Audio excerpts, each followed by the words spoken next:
It says low battery and then the red light's on. You're on. Oh, low battery. I think it was picking you up. I don't know. I don't know how to read this. Is that light, does that light mean it's low battery, or is it?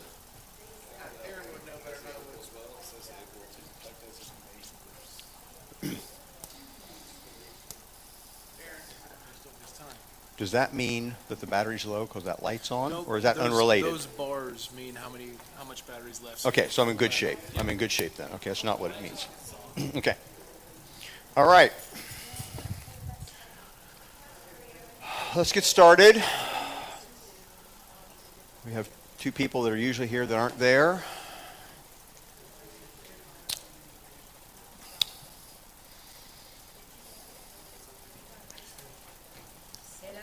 Okay. Who's got a good opening prayer? No, we all do. Good opening prayer. Okay. All right. Father, we thank you for just your abundant grace, mercy, and love, and just the opportunity for us to gather here and learn more about you, Lord, and being able to always push us to you, and Lord, we can know you, we get to feel your love, and be able to unlock the wisdom and information that you've blessed us with, Lord, that just allow us to be able to retain this, as be able to even enlighten and share those that are around us, just the blessings that we receive and information that we've done today. Lord, we thank you, love you. Amen. Amen. This is the last leg, I'm going to call it, in the process of from then to now, or from there to now, to here. Events happened in history a long time ago. How do we know that we can trust the written records? That's what we've been dealing with. So we started out with all the Bible events took place within history, historical places, times. Then we went to what are the sources? How do we know that? Where did the information come from? Were the sources trustworthy? We looked at that. What did we find? Yes, they were trustworthy. Yes, very, very solid, trustworthy sources, particularly for the New Testament. Then we looked at the text, the actual transmission of the written documents. Just because it was true then, it was written then or very closely. How do we know that we've got something we can trust 2,000 years, 3,000 years later for some of the Old Testament stuff? What do we find? The transmission of the text, very, very trustworthy. Last week we talked about the canon. Out of all that material, why did we choose the ones that we chose? Anybody remember, particularly for the New Testament, what did it come down to? What was the single biggest test? There were several different things that were looked at, but what was the single biggest thing? Right. Yeah, connection, apostolic source. That was a huge issue. So this is the last leg, because what that brings us to today is a Greek text that we can trust. How many of you read Greek? Koine Greek. Gerald's apparently not sure. He's like, oh, okay. Okay. It's all Greek. Or Hebrew, yeah. Thank you very much. Somebody had to say it, right. Thought I'd get it out of the way. How many of you read ancient Hebrew? Anybody fluent in ancient Hebrew? Right. How about Aramaic? No. So we're going, it's Aaron. Those are the biblical languages. The Old Testament is written primarily in Hebrew. The New Testament is written primarily in Greek. There's a little bit of Aramaic in the Old Testament and a few very, very small passages in the New Testament that are in Aramaic. So unless you speak those languages or are fluent in those languages, you're going to be working with translations. Now, years ago, I played soccer a lot, 3 seasons a year. One of the guys I was playing with was a real gung-ho guy, and he got saved. Remember Steve Rosta? Oh, yeah. He got saved. And he was on fire. And I can't remember, was it after a game? He was talking to Adele, and he was arguing with Adele about something. And Adele said, well, let's look at the Bible. I don't think that's what it says, or I don't think that's what it means. So she pulls out her Bible, and he looking at his Bible, and she reads this passage. And he says, what are you reading? That's not what I'm looking at. And she goes, oh, it's probably a different translation. He goes, what do you mean translation? He had no idea how we got to the Bible that we hold. Now, it's done as a joke, but I think probably there are people that have actually said, well, I like the King James. It's good enough for the Apostle Paul. It's good enough for me. You know, what's wrong with that? There are several things that are wrong with that. So we're going to be talking about translation issues tonight. What? Say it louder. Oh, I said about 1,600 years. So, before this is the last leg. So I'm done tonight. This is my last hurrah here for a while. Hopefully in the fall, when we get to the section on church history, I'll be working with that and looking forward to that because that's one of my favorite topics.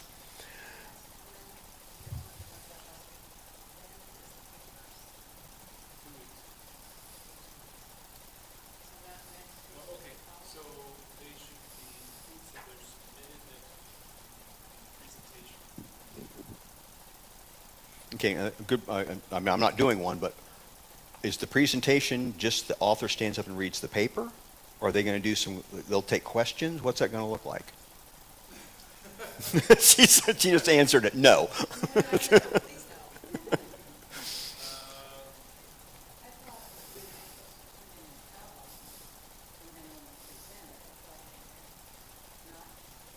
We were to follow the Instructions? yeah. No, she's talking crazy. She's talking crazy now. Instructions that we can outline in one lesson, and the next lesson prepare something. Well, on page 61, it starts what they want. The first topic is key person, date, location, brief history, and then key writings.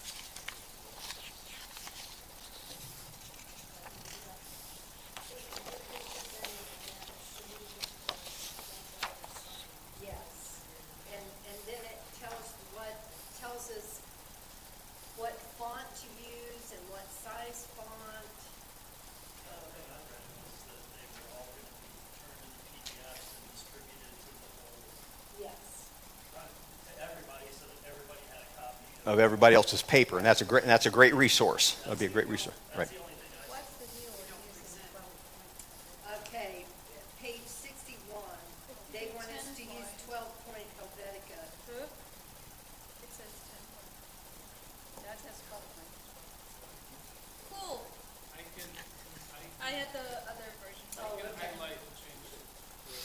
Yay, so everyone. Okay. Great. Yeah. Okay. I don't think you're going to get failed if you turn it in with a 10-point or... I just found that. All right. I don't want to lose time on this because I got a lot to look at. Turn to page 65 in the manual.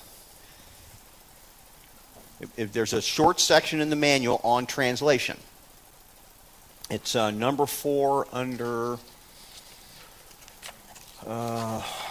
we've got Old Testament canon, New Testament canon, test for inspired writing, then the apocryphal books, and then it goes to translations. And it goes on to the next page. It's not a lot of material.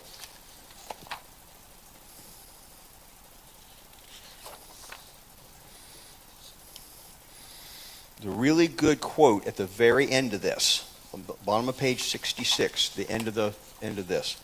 Translators reflect the original Greek and Hebrew as accurately as they can, but in a way that communicates clearly. Is everybody there? It might be that one Greek word really should be translated as 3 English words. Some translations, like the New American Standard, give an almost one-for-one correspondence between the Hebrew and English or the Greek and English. You can set a New American Standard right down beside a Greek text and follow along quite closely. But the New Living Translation, on the other hand, attempts to represent the heart and soul of the original languages, even though the sentence structure might be different from the original. Those are translation issues. How do you take an idea in this language and transmit it in another language. So that's what we're going to be talking about tonight.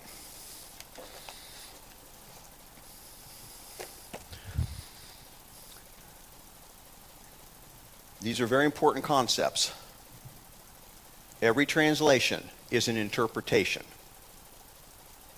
Somebody had to understand, interpret the original statement in the original language. So he has to interpret. What did they mean? That's when you talk about meaning, you're talking about interpretation. What did it mean? Then she has to put it into what you call the receptor language. So this begins with interpretation. What does this mean? What's the original statement mean? And the next statement is, every translation is an approximation. Basically, you can't get there exactly. Languages are too different. They're structured different. Sometimes a Greek has different verb tenses in it than English does. There are literally words in Koine Greek you cannot render in English short of a sentence. One word in Greek, it takes a sentence to get that idea across. You can't, there is no one-to-one. So these are both true, and it's true in general of every translation, but it's also specifically true of the Bible, biblical stuff.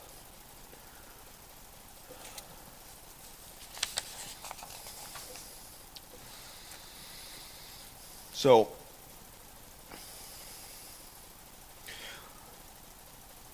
before the time of Jesus, the Old Testament Hebrew was translated into Greek.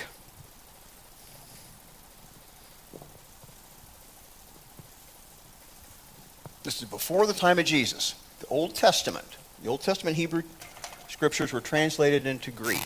It's called the Septuagint.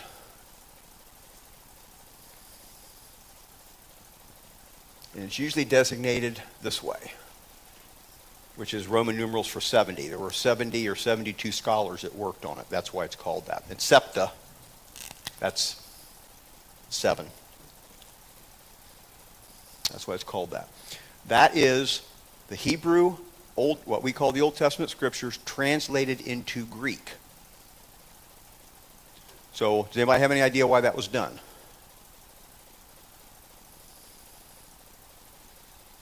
Because there were Hebrews, there were Israelis, Jews, spread all over the Roman world.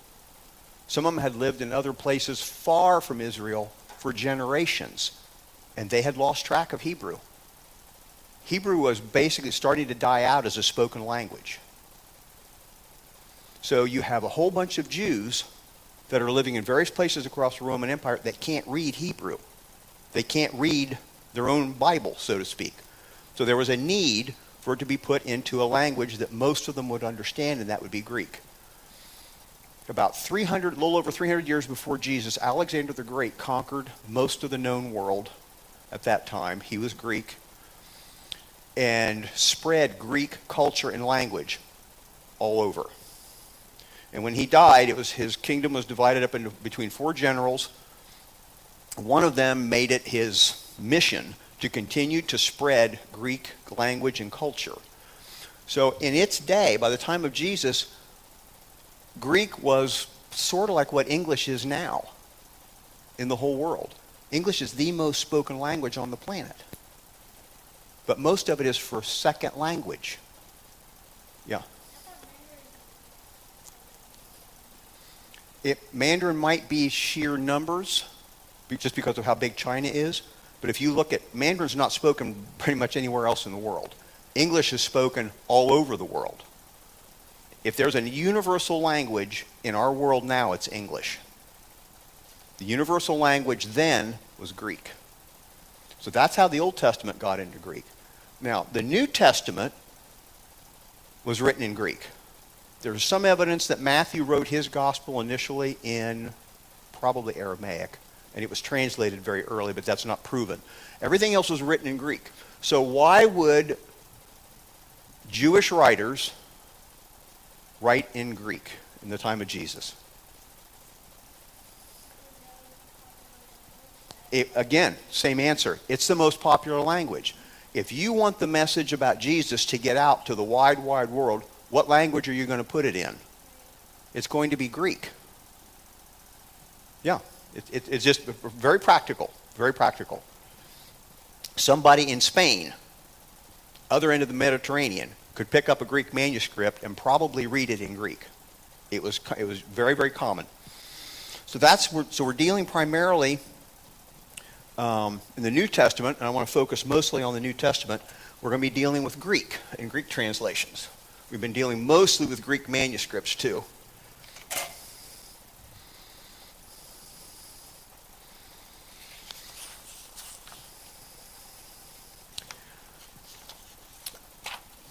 The manual asks the question at the bottom of the first page there, why are there so many translations? He never answers that question. It's a really good question. He never answers the question. There are three main reasons. One,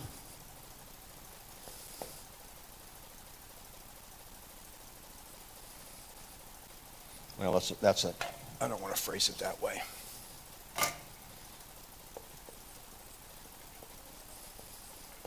Better manuscripts have been found.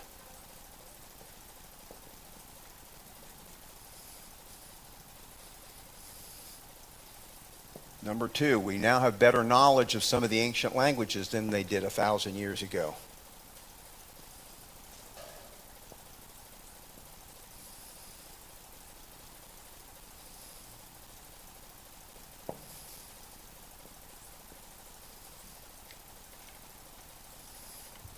And number three, languages change.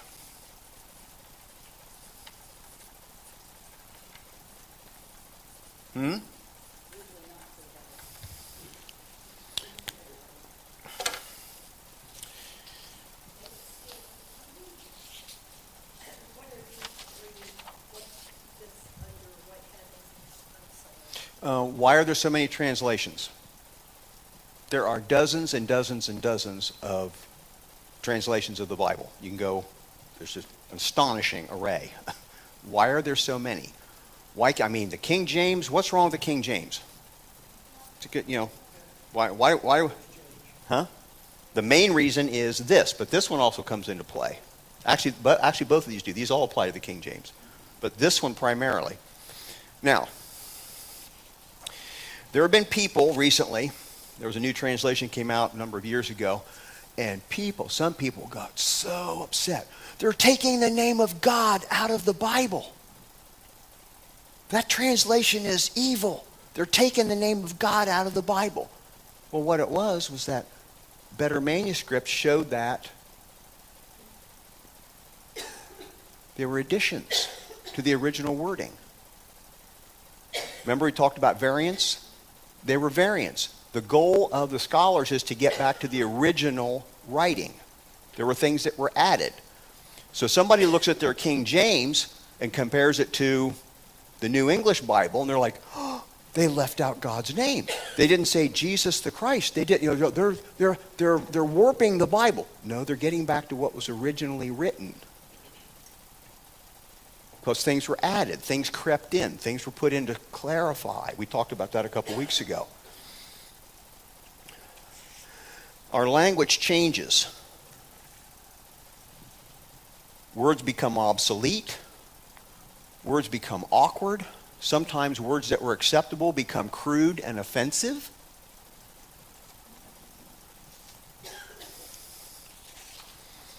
Yeah.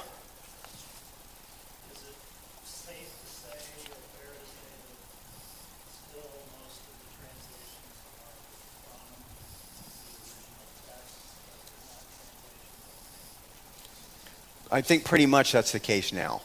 Or you've got like major revisions. Because that's Where a they- lot of people will say, well, it's been translated so many times that, well, no, it's only been translated a couple times. Right. And you've got the New American Standard. Well, then there's a New American Standard updated. So they've done a revision, not a whole new translation. You've got the King James, you've got the New King James. So there's revisions of some of these things, but there's a bunch of translations out there that have been done in the last probably 20 years that go back to the original Greek and Hebrew. So they go clear back to the beginning. So the translation of a translation, that argument doesn't work. That's sort of the telephone game thing, and it doesn't work. Aaron. But didn't they use the Texas receptors? We're going to talk about that. Hope if the time holds, we're going to talk about that. Turn to First. No, wait, don't do that. Don't do that. I'm going to do this the fun way. I need somebody to read for me. Aaron, you'd be a good one to read. I'm going to throw Aaron under the bus here. I'm going to need you to read in King James.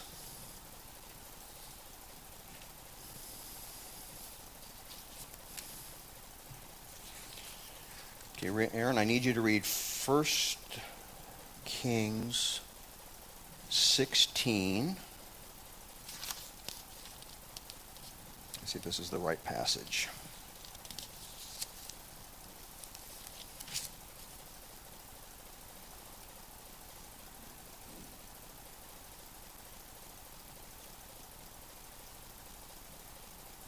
Nope, that's not it.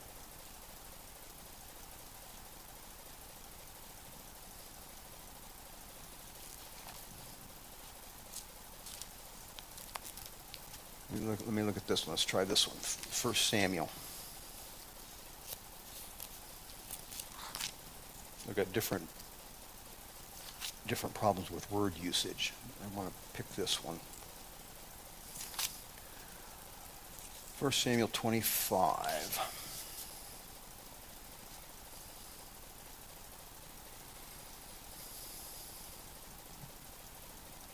Okay, so you've got King James. Can you get to King James? Okay.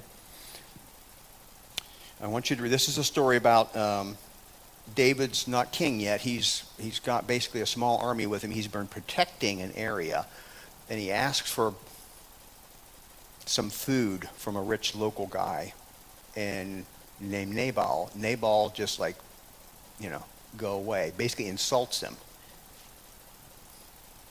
And that will get you killed in this time, in this part of the world.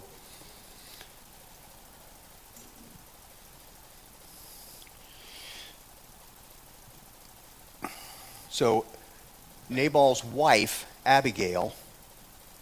Okay, you ready? You ready? Nabal's wife, Abigail, hears what's going on, realizes that my husband's going to get us all killed. She takes a whole bunch of food and goes out to find David to get to him before he kills her husband and everybody else in their family. So Aaron, if you'll pick it up. 21,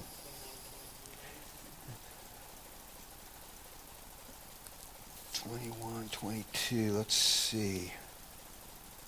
Yeah, that would cover it, yeah. Now David had said, "Surely in vain have I kept all that this fellow hath in the wilderness, so that nothing was missing of all that pertained unto him. He hath requited me evil for good. So, and more also do God unto the enemies of David, if I leave with all that pertains to him by the morning light, any that pisseth against the law." You go, really? Pisseth? Does the F on the end, EST on the end, really change the impact of that? Well, that's King James. Well, it's in the Bible. It must be okay. If your child used that term,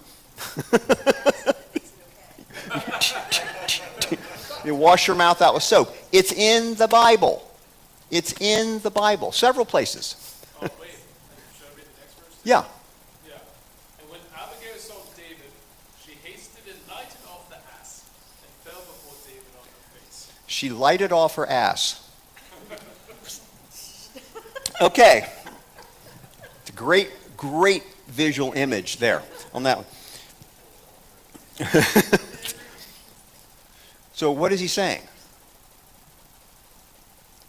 Got down off her donkey. This is verse 21. David had been saying, "I surely wasted my time guarding Nabal's things in the desert and keeping them from being stolen. I was good to him, and now he pays me back with insults. I swear that by morning there won't be a man or boy left in his family or his servants' families, and I pray that God will punish me if I don't do it." That's the interpretation. That's the interpretation. So, why would the word pisseth be used in the Bible?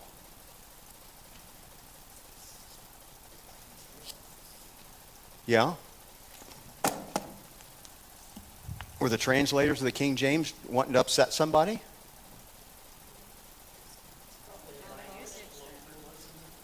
Yeah.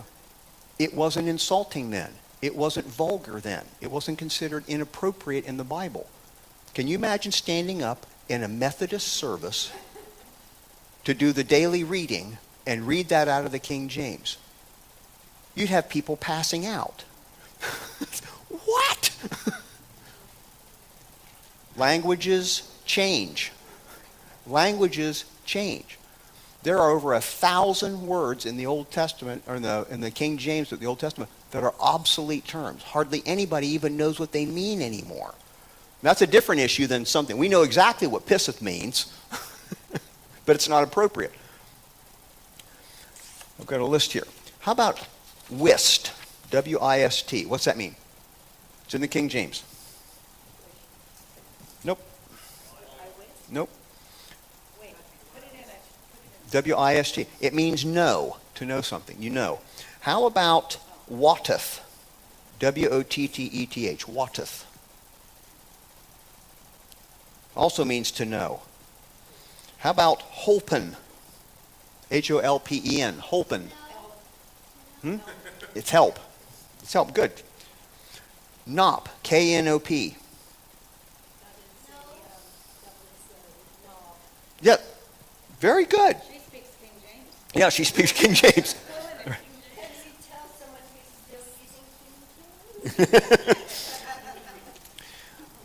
So there's all kinds of obscure and archaic language in the King James. So that's one of the reasons why, if you hand a King James to a high school senior these days, they probably will not be able to handle it. A generation or two ago, they would be able to handle it with some difficulty. This is just after the time. The King James is just after the time of Shakespeare. This is a long time ago, 1611. This is a long time ago. So, I said put it in cursive in the middle. another interesting thing that's most people would probably, like in church, go, oh, they used that word in church about someone's bowels of compassion. It's in Philemon. Somebody's bowels of compassion. What's going to happen with all the teenage boys and adolescent boys in the room? There'll be sniggering. Yeah, there'll be lots of sniggering, and there's going to be lots of Sniggering. Okay, so there are better manuscripts. We looked at this a couple weeks ago. With the finding of the Sinai Codex in the 1800s, remember, it's from 325. Remember that? The translator that worked, that guy named Erasmus, that produced the Greek manuscript on which the King James, from which the King James was translated from. So this scholar named Erasmus of Rotterdam compiled several Greek manuscripts to turn it into one. He was working it through the variants, put it out on the market. Later, the King James is based on that. It's called the received text, or the Textus Receptus, meaning just commonly accepted. It wasn't officially authorized or anything. He was working with manuscripts from the 900s, 1000s, 1100s. That's the oldest things he had. The Sinai Codex is 325, and we've got stuff a good bit older than that. None of that was known at the time the King James was translated. Probably the Sinai Codex was in St. Catherine's Monastery in the closet in some monk's cell when Erasmus did the Textus Receptus in the 1500s, and it would sit there for another 350 years before it came to light. And it had been there maybe from the 500s. So there was the Vatican Codex, another extremely valuable one, was sitting in the Vatican Library. Scholars couldn't even get to it, couldn't even see it. So this becomes very, very important. In the past 100 years, or a little bit over 100 years, amazingly old stuff has turned up, completely unknown earlier. So we've got far better manuscripts, a lot closer to the originals, which means what? They're more accurate, they're less corrupted, they're more trustworthy. The finding of the papyri and Sinai Codex and a couple of these others revolutionized. I mean, you're jumping back 600-700 years from where the manuscript the King James was working with. And they just know more about ancient Hebrew and Greek. And I don't want to spend a lot of time on that. There was a phrase in the Old Testament about it took a pim, P-I-M, took a pim to have the Hebrews, the Israelites it took a pim for them to go to the Philistines, I think it was, to have their metal tools sharpened. And it only appears like in one place in the Bible. And nobody even knew what it meant. It was assumed that it meant a file. It turns out it's in an archaeological dig, they dug up, the kind of scales that have the arms. There was a set of weights with it, and one of them is marked Pim. It's a weight. It's probably of silver or something. It took a Pim of some metal to pay to have your scythe or your sickle sharpened. That turned up fairly recently. So there's words in the Old Testament that 300 or 400 years ago, nobody knew what they meant. We know what they mean now. So more and more knowledge. So these three are good reasons why we need updated and new translations periodically. Questions or comments?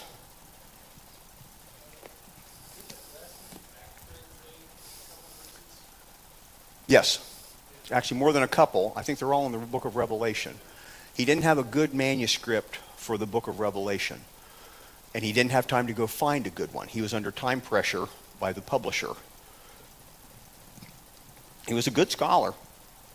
He took a Latin manuscript and took those sections out of Latin and translated them back into Greek and put that in his Greek manuscript. But you can't go both directions without losing something. So some of what's in the Textus Receptus, there are no Greek manuscripts anywhere that support that reading. If you understand what I'm saying. Did it change anything dramatically? No. Didn't change anything dramatically, but inferior manuscripts. We've got far, far better stuff now. The whole story about Erasmus and the Froben brothers publishing and all that, and the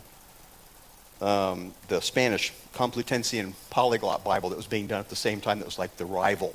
These two teams trying to get the Greek manuscript out there first.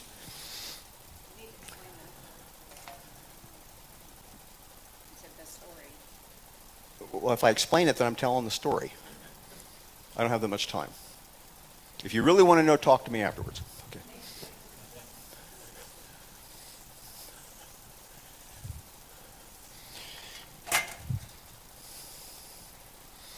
What do you think would be the best translation?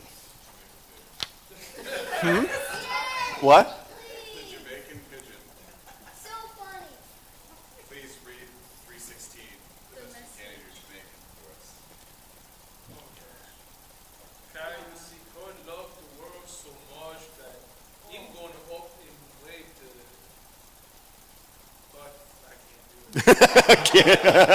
Nice try, though. Good.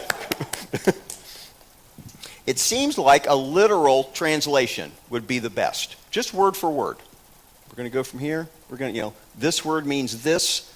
This word in Spanish means this in English. So you have, like,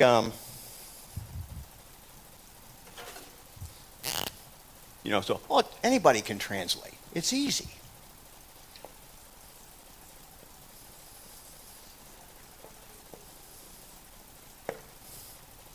You just do that. You just go down the whole sentence, just make parallel columns, then you got it done. What's the problem with that approach? Different languages handle the word orders different. We would say red hat. In Spanish, it's hat red. The modifier comes after it. And that's a simple one. Now, some people go, I just want literal. I want a literal translation. No, you don't. Because basically it's not a translation because you wouldn't be able to understand most of it. This is out of the book of Hebrews. Hebrews 12:11. Would someone turn there? I'm going to have you read it also, just you get a feel for what it actually says. Okay, Adele, what are you carrying? Is that the NIV? What else have we got? New American? Okay, let's go with those two. Okay, so I'm going to read it, a literal word for word. Hebrews 12, verse 11. Okay, here's what it literally means, word for word, in the Greek order. Find the beginning.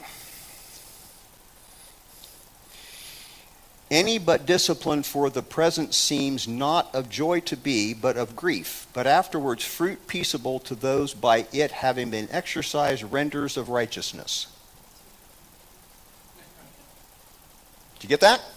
Yep. Then what did that mean? It means no discipline seems pleasant at the time, but painful. Later on, however, it produces a harvest of righteousness and peace for those who have been trained by it. Okay. It says all discipline for the moment seems not to be joyful, but sorrowful. Yet those who have been trained by it, afterwards it yields the peaceful fruit of righteousness. They did a lot of moving around of the words between even those two. Listen to it again.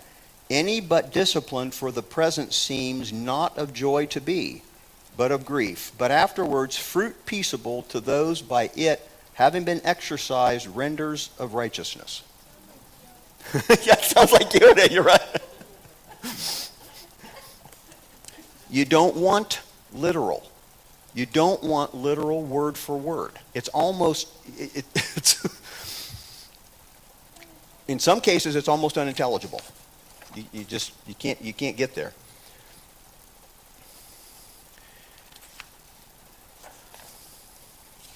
I'm going to have to skip some of this.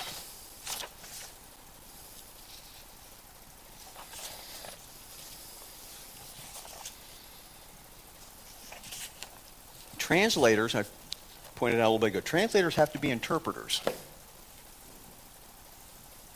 You have to understand what's being meant because you can't just go word for word. You have to be able to fill in the blanks to get the idea. To get the idea. One of my professors in college, in a seminary, he's an Old Testament guy, he was talking about this one day.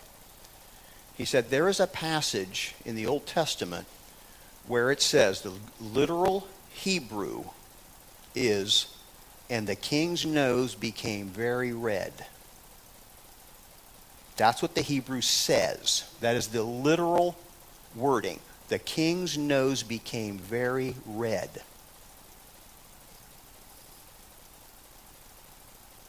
You go like, and he's like, what? And that's what almost everybody would do. What? What does that mean? He was angry. If your nose gets red, in that culture, that was like would be a colloquialism, whatever. If your nose becomes red, you're angry. We talk about people, he got red in the face, the veins, but we do the same sort of thing with language. Translators have to look at that and go, okay, do I have a decision to make? Do I translate the actual phrase literally, or do I have to interpret it so my readers will understand what it means, not what it says? Because frequently what it says is not what it means. We do the same thing in our language. Kicked the bucket. How many of you ever heard that phrase? What does it literally mean? It means there is a pail on the floor and somebody kicked it. Real straightforward, except that that's not the way it's used. What does it mean? What does it mean in common usage? Died. He's died. And that's a case where there is absolutely no connection between the phrase and what it means. Translators have to deal with that sort of stuff. You don't want literal. Trust me. You do not want a literal word for word from one language to another. Because you're going to run into that sort of thing. You're going to run into the word order thing. You don't want it. So translators have to decide, where am I going to draw the line on how literal am I going to be? Okay, questions or comments? Hmm? God is long-nosed. God is long-nosed? I've never heard that one. Is that German? No, that's from the Hebrew. And it means what? He's slow to anger. Oh, interesting. The nose thing again. Oh, I've never heard that one. That's great. I got to remember to write that one down.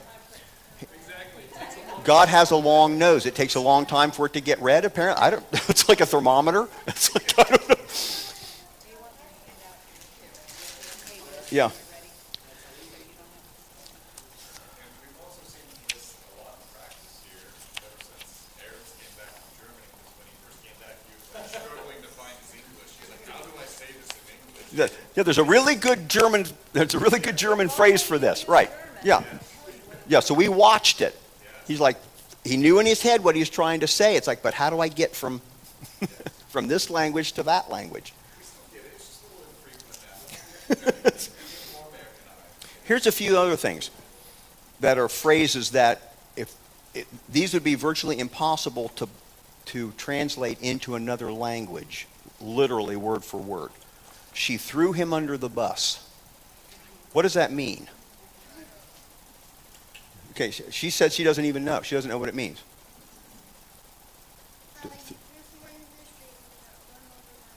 Okay, that's what it would be literally. That's what the words literally mean. How do we use it? What does it mean? You just said,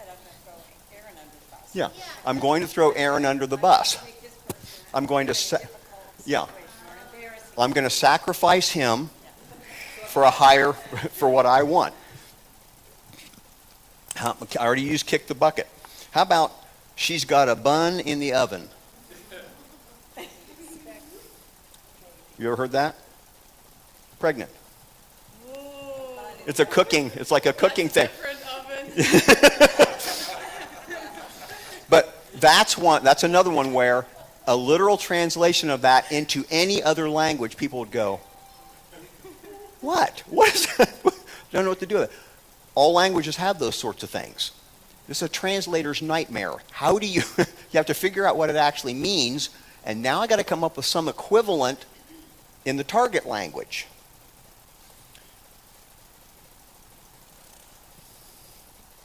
Okay, we're going to skip that. Translators have to balance competing goals.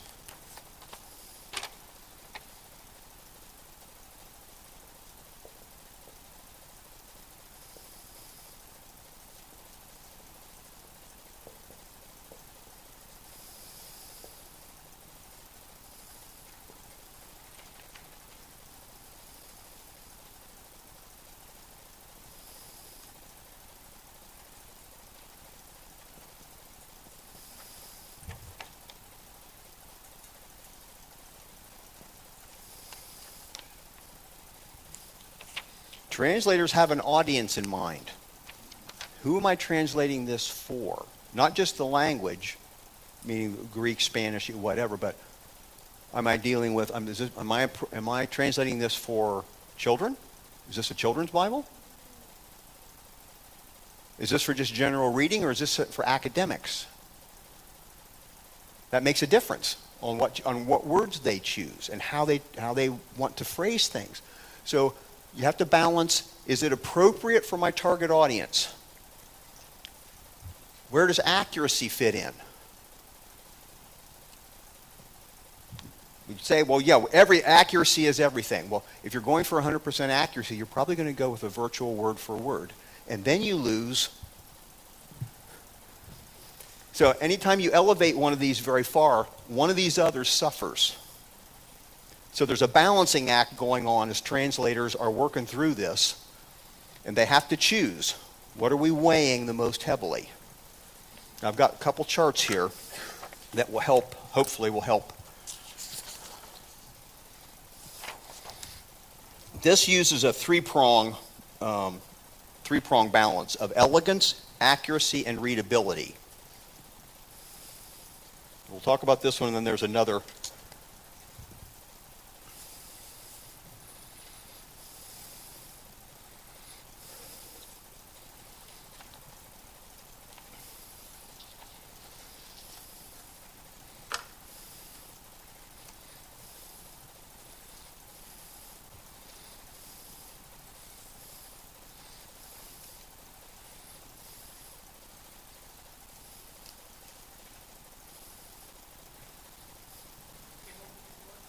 Hmm?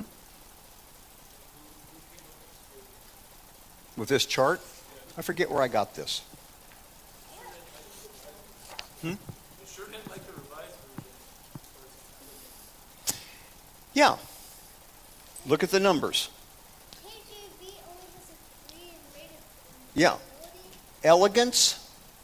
Elegance. The King James is unsurpassed in the beauty of the English language. There is not another Bible translation out there that's in the same league. But accuracy, based on some faulty lower grade manuscripts, so accuracy is it's okay. Readability is a 3. Why? Language has changed. Because the language has changed and is mostly obsolete now. Most people cannot read the King James easily. So that doesn't mean it's a bad translation in the overall picture. But there's trade-offs. Look at the New American Standard. Not real great on the elegance. But look at it on accuracy. NASB, New American Standard Bible. That's probably my favorite. That's my go-to. If I'm going to do a serious Bible study, it's a New American Standard. Gets pretty high marks for accuracy. But readability, the trade-off on accuracy was it's awkward to read sometimes because they decided to weigh accuracy, stay closer to the original, but that makes the wording awkward sometimes. And so you lose readability. So you gain in one place and you lose someplace else. The NIV, all the various NIVs. Elegance, not very high. The NIV was written on purpose, translated on purpose to be more conversational, sound like conversational English. It's designed to be easy to read, and it gets really high marks on readability. Look at the readability under NIV. High level of comprehension. It's easy to read. Accuracy, it's good. Elegance, nope. Not its strong suit. So do you see what this is showing? There's strengths and weaknesses in these different translations depending on what the translators were trying to accomplish. Questions or comments on that one?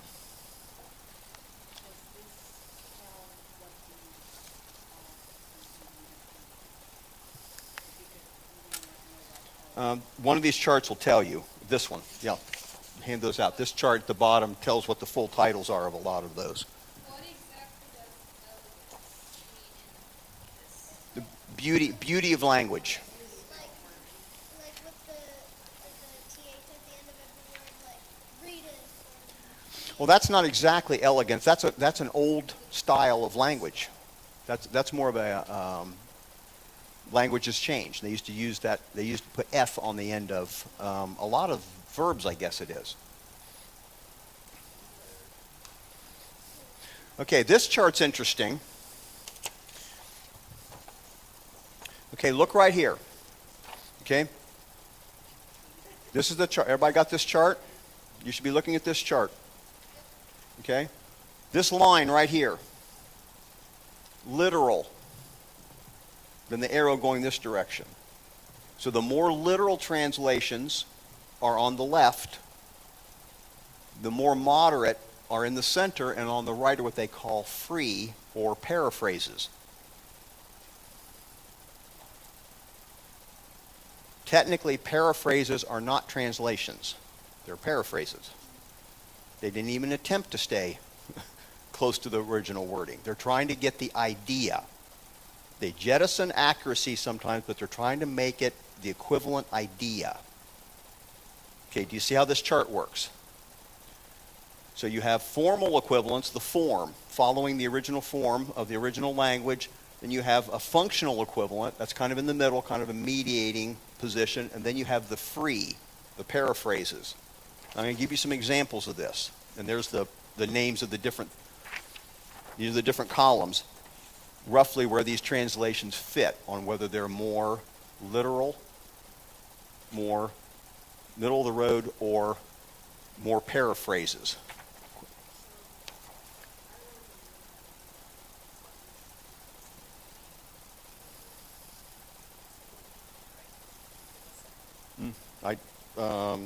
I don't think I've got that information. I could get it.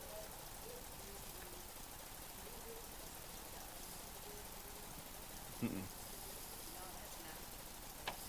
I'm reading through it right Yeah. Yeah. The Living Bible is a paraphrase. Okay, see, it's clear over here on the right, LB. And you'll see it down here. It tells you what these designations mean. This right here, Living Bible, the Message. That's easy reading. You read it fast. It's easy. You don't have to struggle with it. You lose accuracy and you lose elegance. Yeah. Mm-mm. No, it's a different. It's a different. and they took those that are Calvinists, those that are Arminian, they took scholars that were balanced from many different traditions of Christianity, but they were biblical scholars. And they formed committees, so the committee was balanced, and they went back to the original manuscripts, and they did a translation, each person doing, rendering it the way it had to be, and they did not okay it for publication until every member of the committee agreed on what they were going to publish. So it should have a balanced perspective and just about everybody from else. But it isn't particularly beautiful to read. And she's not getting any money from the New Living Bible, New Living Translation organization. That was completely unsolicited. Yeah. According to this, the RSV and the Okay. That list is a little bit older. I'm going to give you a better list in a little bit. They'll have that and some more. Anyway, so do you see how this chart works? The information that it's giving you?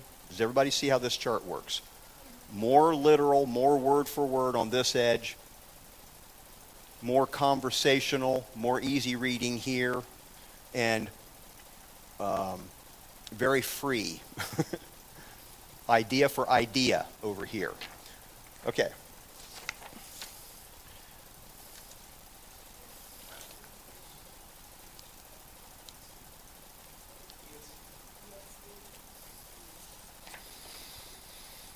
Here's a couple of examples what this looks like. The 23rd Psalm. Okay? That's King James. We're going to give it to you in the King James.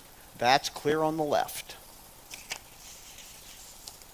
More literal. My cup overflows. Does that sound familiar? The Lord is my shepherd. I shall not want. You know, my cup overfloweth. I think maybe runneth over. Is that it? Okay. Okay. Okay. That must be from.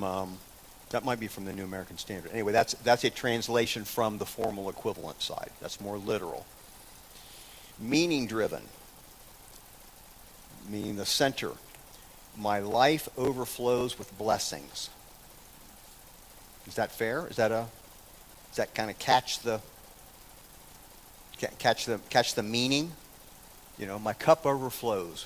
You know, my cup overflows. God has blessed me so much, my cup overflows. Or you can put it, my life overflows with blessing. That's pretty good.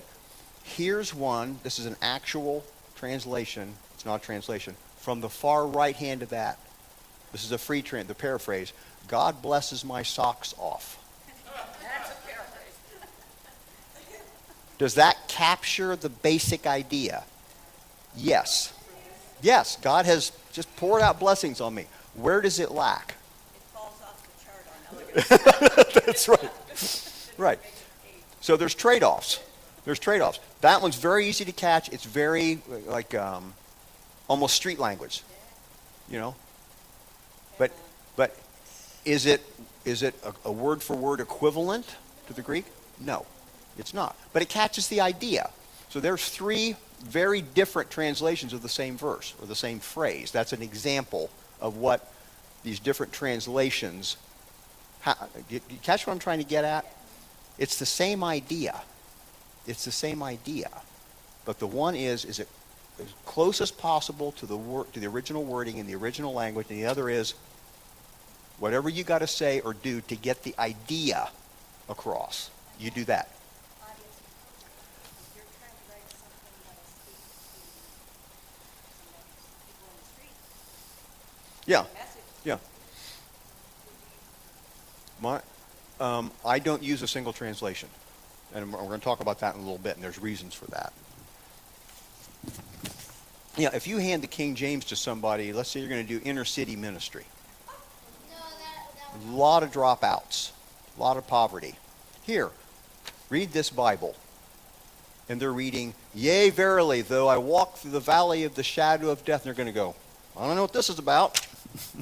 And that's the last time they'll look at it because they can't read it. They can't make any sense of it. But you give them this, "God blesses my socks off." It's like, okay, that one I see.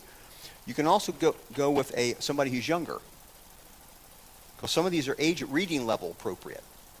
And we're going to give this next chart has that. Here's another one. The Gadarene demoniac story. Remember that?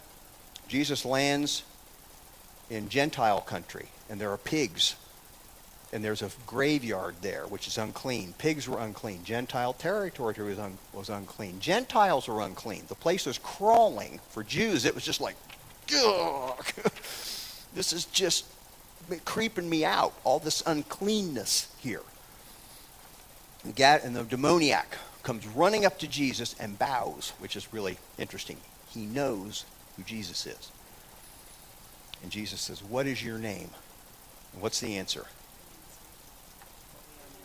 Yeah, and I think that's from that's the New American Standard. "My name is Legion, for we are many." You can almost hear the James Earl Jones. "My name is Legion." You know, and chills go up the back of your neck. It's like, oh.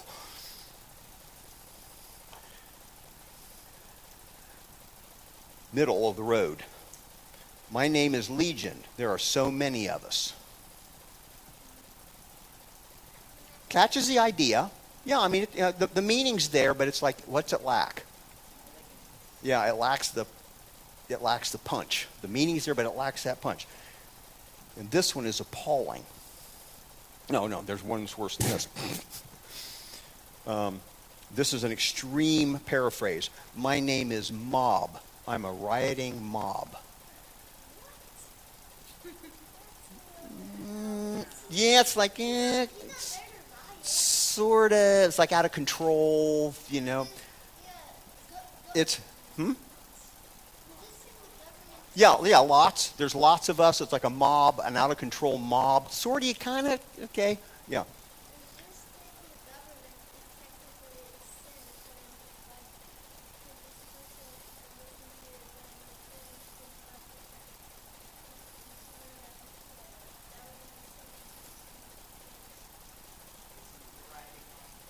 Oh.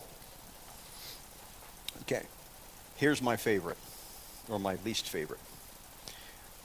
"My name is Lots, because I have lots of evil spirits." That's so corny. But like you understand. Yeah, you understand it, right? It's like there's a lot of us here. But you go from the "My name is Legion" to Valley Girl. There's lots of us. You know, what's missing? Not everything. The meaning is there. The basic meaning's there. But those are style. These are style issues. How do you phrase it? Ain't no style. Okay, questions or comments? Okay, let's look at this last chart. This is actually three charts.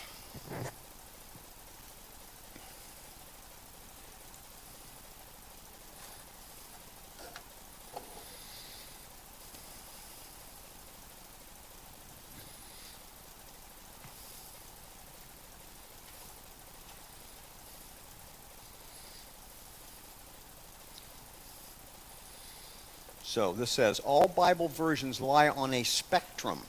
This is a spectrum between form and function, between literal and free. There's somewhere in that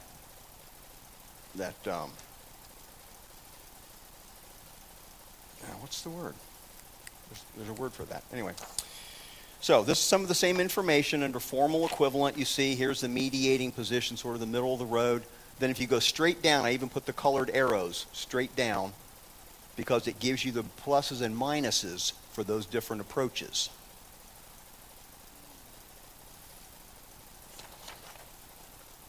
It tells you what they're trying to accomplish. That's the goal. It gives you the examples. Here I am here at the bottom, right here. Gives you examples of translations that are in that family. Then it gives you the strengths of that approach, and then it gives you the weaknesses of that approach. So again, you've got this going on.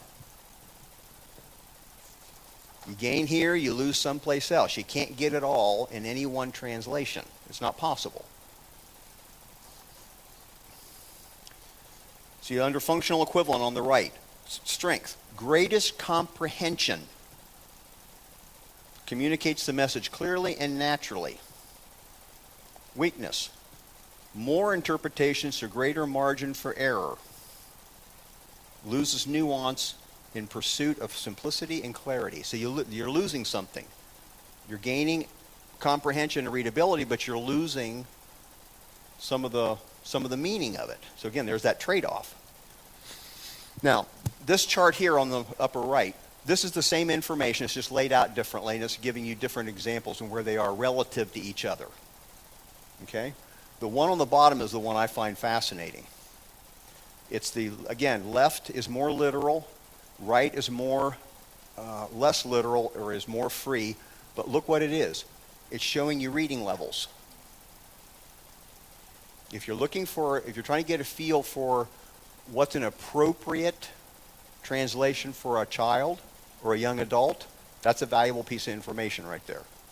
What's the JV? Where are you? And then there's a New Jerusalem Bible. Yeah.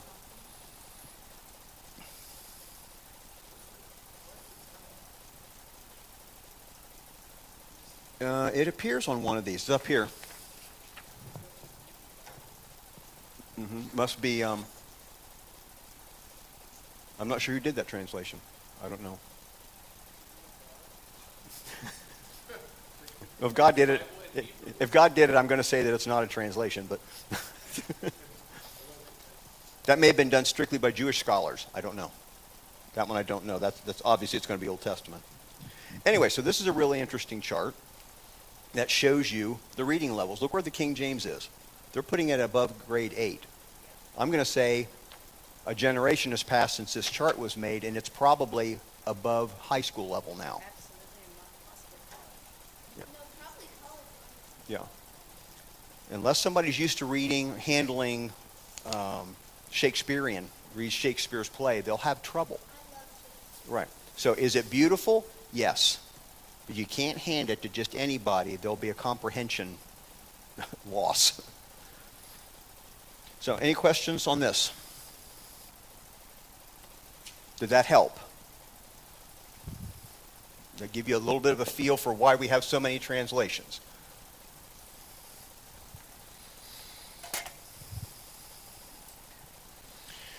Early on, the New Testament was translated. By the year 600, the New Testament had been translated into Latin, Syriac, Coptic, several different dialects of Coptic, Gothic, Armenian, Georgian, Ethiopic, and Nubian.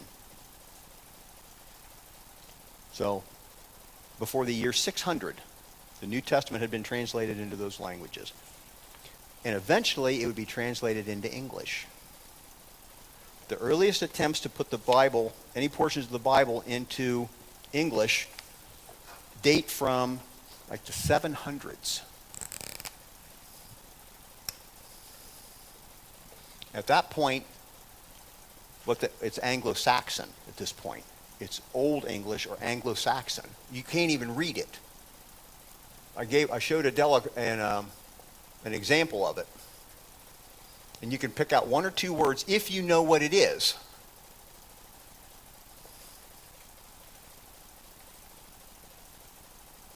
Portions of the New Testament were put in from Greek. Well, they probably went from the Vulgate into this language.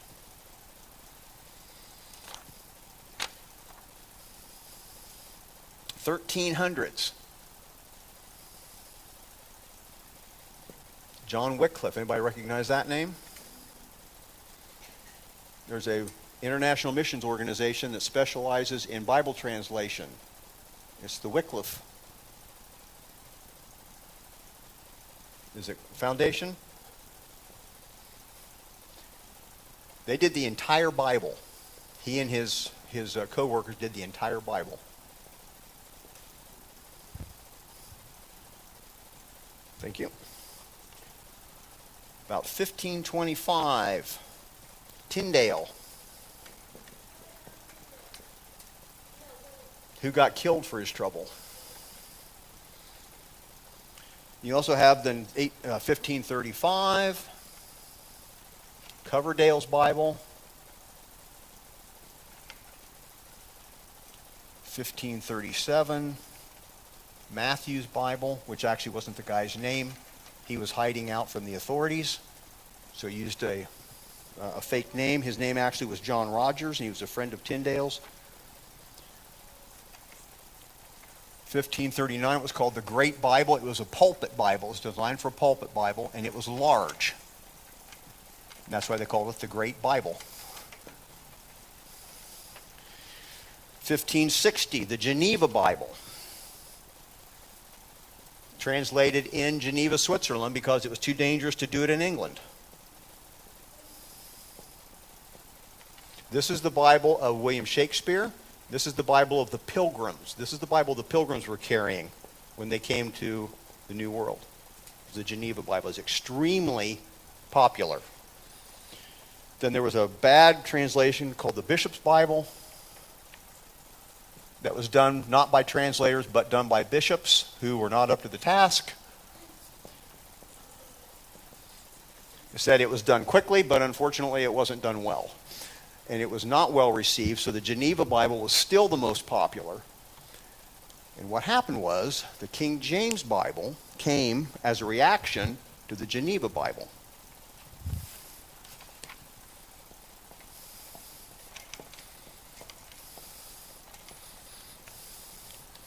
The Geneva Bible was a Protestant Bible and was anti-monarchy. It had marginal notes, notes at the bottom of the page and stuff explaining things. Some of the things it explained were attacks on kings. Some of the words are translated, instead of king, it says tyrant, for instance. King James of England didn't appreciate that. So he pushed for getting rid of the Geneva Bible. And one of the stipulations that he absolutely would not budge on is that there will be no marginal notes other than explaining Greek and Hebrew. It was aimed directly at the Geneva Bible's footnotes.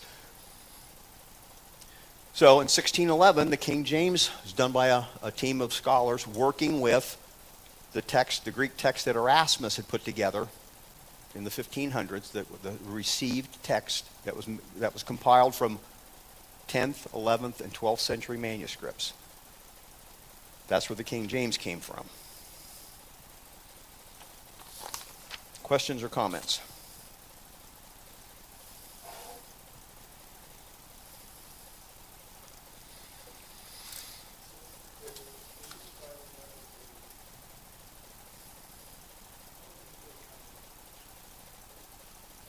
Let's see, the Reformation was started in 1517, 1518, so the Counter-Reformation was like early 1600s? Council of Trent, when's the Council of Trent? Don't remember. Probably maybe about the same time. But somewhere in here, England separated from Rome, and that was part of the deal also. King Henry VIII, Rome wouldn't give him an annulment from his third or fourth wife or whatever it was. So he said, all right, if the Pope won't give me an annulment, adios Roman Catholicism. And that's where the Anglican Church comes from, based in England. Anyway, so many people think that King James was the first English translation. It was not. Not even close.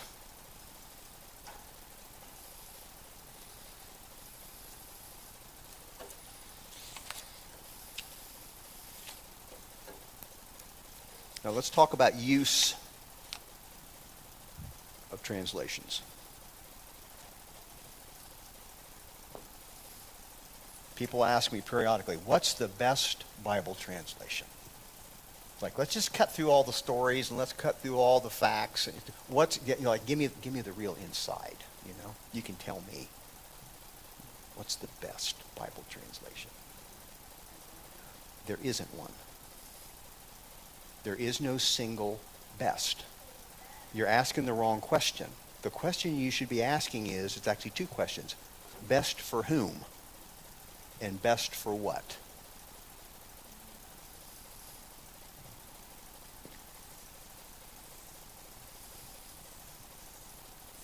The best Bible for an English major in college will not be the same as the best Bible for a 10-year-old.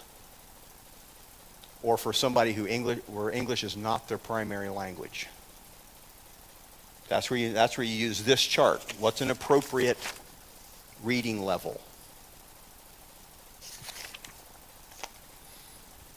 So the best Bible translation, best for whom? Best for what? You need to ask those questions. What is this for? Short answer, for you, the best Bible translation is the one you can read and understand, because that's the one you'll actually read. If you can't handle the King James, you feel like you're slugging your way through and you got to sit there with a dictionary beside you and you keep looking up words because you don't know what it means, that's not the good translation for you. You've got a lot of choices out there. Now people, he's anti-King James. The King James was very, very good at certain things. But no translation is good at everything. So don't anybody go out here and say, yeah, he's really down on the King James. It's not true. It's beautiful, it's elegant, but if what you want is accuracy, that's not the best place to go. New American Standard's a really good place to go. The ESV is a really good place to go. Those are both on the left side, the more literal. Yeah, question?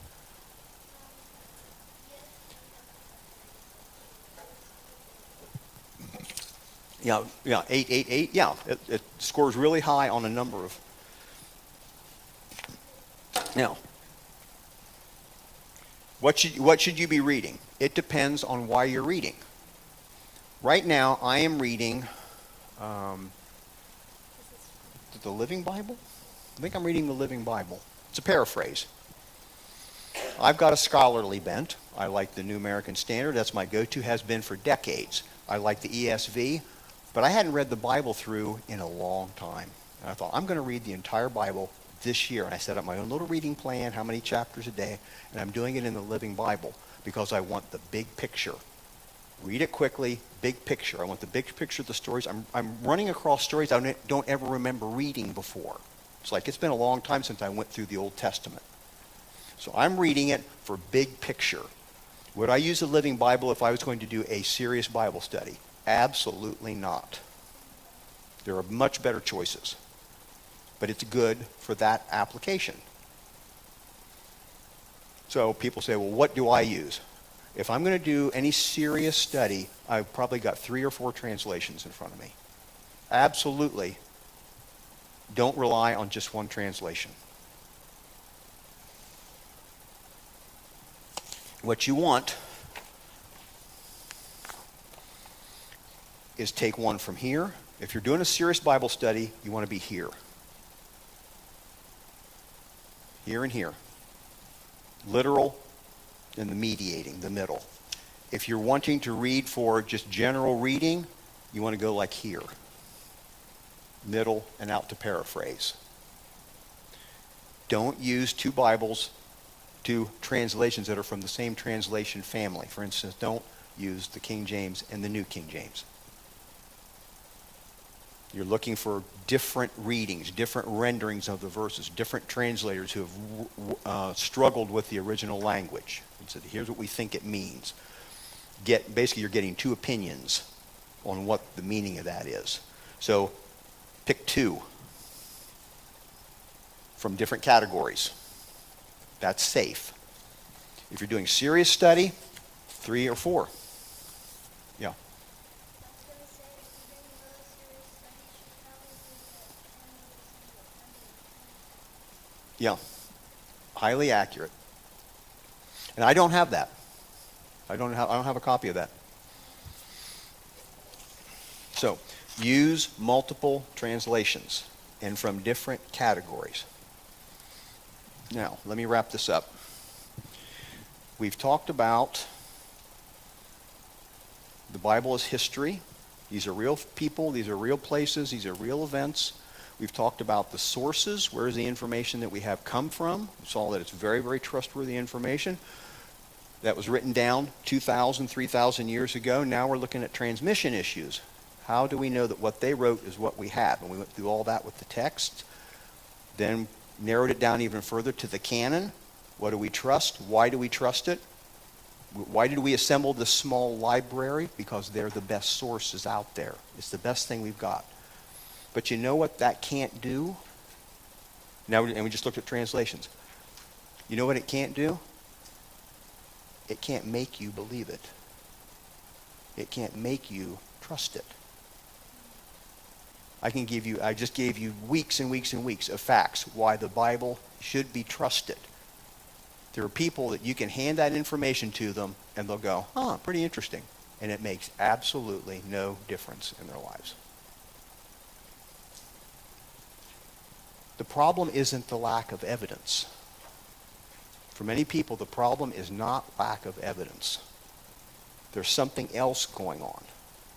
We can look at this and say, that is what Jesus said. Multiple eyewitnesses were there. They said, that's what Jesus said. That's what he did. That's how he healed this person. That's it. He died. He resurrected. You can trust it. Lots of evidence. We have a trustworthy record. At one point, Jesus, to his disciples, after he had done who knows how many miracles raising the dead, he says, how is it that you still don't believe? And they were eyewitnesses. They were there. He's like, Jesus is like, I don't get it. What do you have to see? How many miracles do you have to see? How many people do I have to raise from the dead? What's it going to take for you to really get it about who I am? So the question for you and for me also is, what's holding you back? What's holding you back from stepping out boldly on what the Bible says about Jesus, about the promises of God? What's holding you back? It's not lack of evidence. There's something else. Okay. Question? Okay, forgot. Okay, last question or comment? Okay, closing prayer?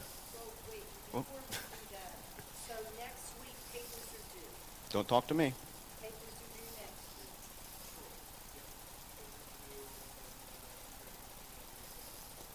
Okay, so we are. Everyone's presenting? Is that the... And so next week, we will turn in our papers, and then are you going to do lesson 23, creation versus evolution? Oh, good. That'll be interesting. Okay, good. So Lee is doing that, and then lesson 24 says defending the faith, victory of truth. Is that like an overview? I forget. Is no one doing that? Got to get them started. Get them started early. That's right. Got to get them started early.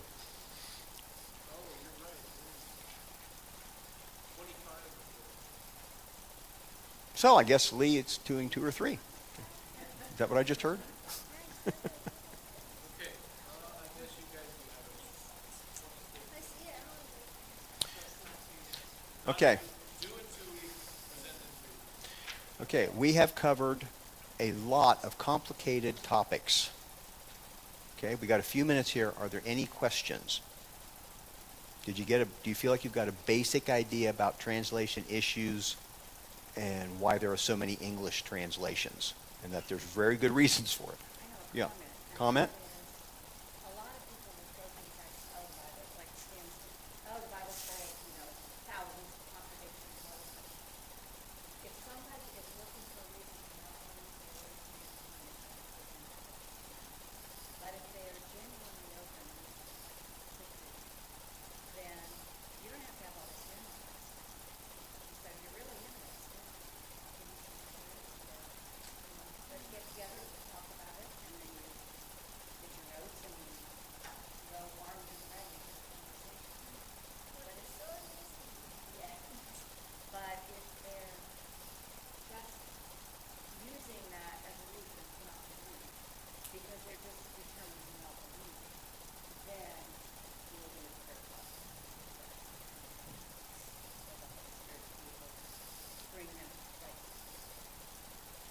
Yeah. or skeptics and there's senses. Yeah. And They don't. skeptics will believe the cynics will never believe. Right. They're the bar. They've set the bar so high, nothing can reach that. Yeah. Okay. Comment? Any more comments or questions? Yeah. There's a really cool guy, young guy, Wesley. Oh, I've heard that name. Really, really good. I just watched some of his series of why we can trust the Bible. And Did, there's a lot of did he agree with me? yes, absolutely. He's all right then. You can trust him. He did a really good recap of everything that we know. How humble He is this man? takes it a little further, and he actually will take you out to the Middle East, but he actually goes to Egypt first, and he goes to share with us. Okay. So it was really awesome to watch. Wesley, and how do you spell his last name? Yeah, I've heard good things from several people. Said he's outstanding. He's the director of the Canadian Apologetics Association. Yeah, so it's high level scholastic. And he's a really young guy. He came from a missionary family. So his mom was a missionary from India and his father in the Middle East.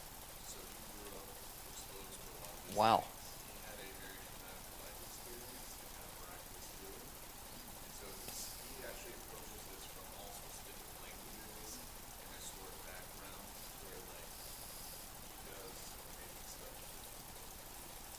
Definitely stuff. Yeah. Yeah, that's what I heard. I got a friend of mine, one of the guys that goes to Cuba and teaches. He's an attorney. He said, you got to watch this guy. He said, he is just phenomenally good. He's a high-level academic, but is very, very approachable. You know, he explains things really well. Yeah. I did look at counter-reformation started 23 years before. That makes sense that with English we're losing people to Protestants because of the Geneva Bible. That was like a counterattack. Yeah, Yeah. exactly. That was apparently the Bishop Bible was the response trying to Yeah. win people back to their side. Yeah, and they booted it. It did not go well, and people went, we're going to stay with the Geneva. All right. I have another question. When are you two going to Cuba? Couple weeks, about 3 weeks. April 28th. Monday, April 28th. So you won't be here the night that we do our presentation?